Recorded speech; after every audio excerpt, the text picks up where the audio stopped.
Dating me find a better life.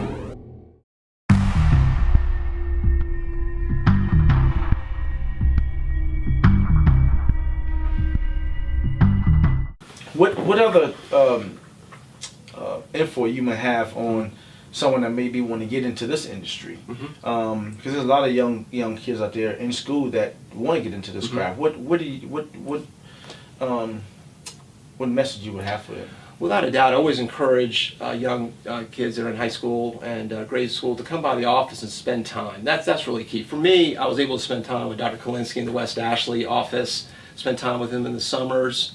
I went to different places like Atlanta and spent time with some of the top people in our industry in podiatry.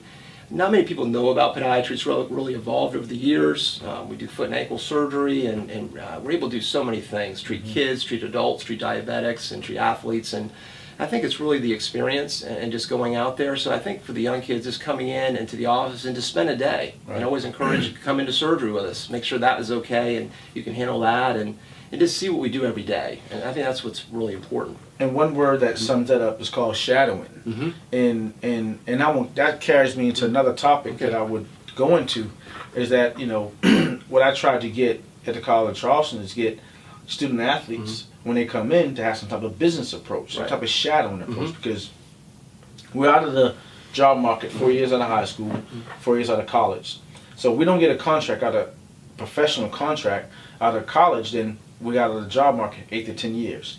But as a student athlete or as a student, if you shadow and go into into the field and shadow, most of the employees will hire from within. Without a doubt. So that goes into another question. And when I ask this question, I will answer it and I'll get your opinion on it. Should athletes be paid? And my opinion is they should get some type of stipend. And Coach Crest and I talked about it, and his opinion was that they should get paid, but they should keep it as the amateur level, meaning that athletes should get paid. My thing is that, again, energy output from a student and an athlete. You want a student athlete to put out two different outputs and no compensation. So to keep it amateur, then leave us out of commercials and leave the names off the back of the jerseys. Right. That'll take care of everything. Your thoughts? Well, it's tough. I think there should be some type of compensation, but it's hard because the big sports like basketball and football are making most of the money. And so the question is whether or not you pay the same for the basketball players, the volleyball players, the golfers. And so that's the tough issue there. And right before you finish, let me chime in because I want to make my point. So, because I left something out. What the message is that athletes are getting an education. That's the trade. So, was North Carolina doing it right? I mean, they weren't, but continue, because they were just bringing the athletes in to be athletes, to get in trouble for it. That's wrong. Right. But you're still asking athletes to go to school to 16 credit classes, 9 to 6. Then go to practice, and it's tough to do, but. That's a long story. I'd rather hear you. It's really tough. I mean, I wasn't a college athlete, and you know better than anybody what's involved. It's a lot of work. It's practice, and it's very limited time to study, and it's very challenging. So, I mean, I do agree. I mean, you have that college scholarship, and that's very expensive, without a doubt, that education.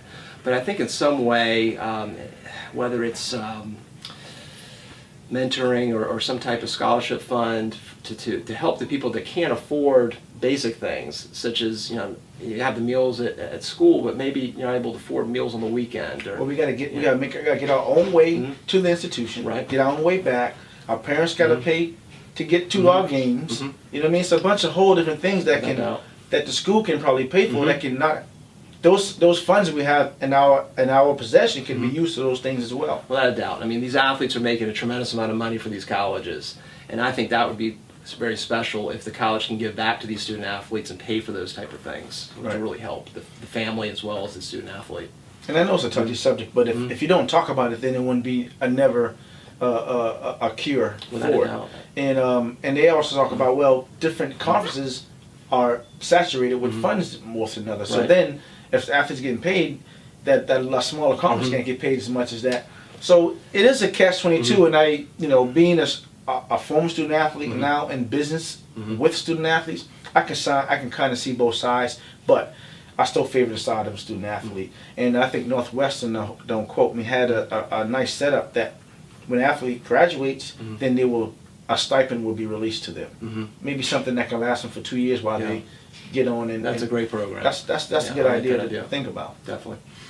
So, in closing, what do you see Carolina foot specialists, doing with student athletes? Or you practice in the next couple of years? Well, I actually joined up with a friend of mine back in 2006, Dr. Brown. He's also a college Charlston athlete, played baseball there. We both played grade school basketball, high school together, so we're both passionate about sports. So that's kind of a lot of our focus, is really working with organizations, educating young athletes, helping them. And so I think that we're really evolving, like we talked about with the website and giving information to patients. Really like to get out to the public. I really enjoy public speaking and just getting out and explaining to young kids actually what we do for a living. It's a nice field. You have a family life on the weekends, and it's a really nice career that not many people know about. So I think just getting the word out about what we do for a living and just try to help young kids. Nice, nice. Well, you heard it first today, TV. Dr. Saffer, Fundamentally Mindful. We'll be right back.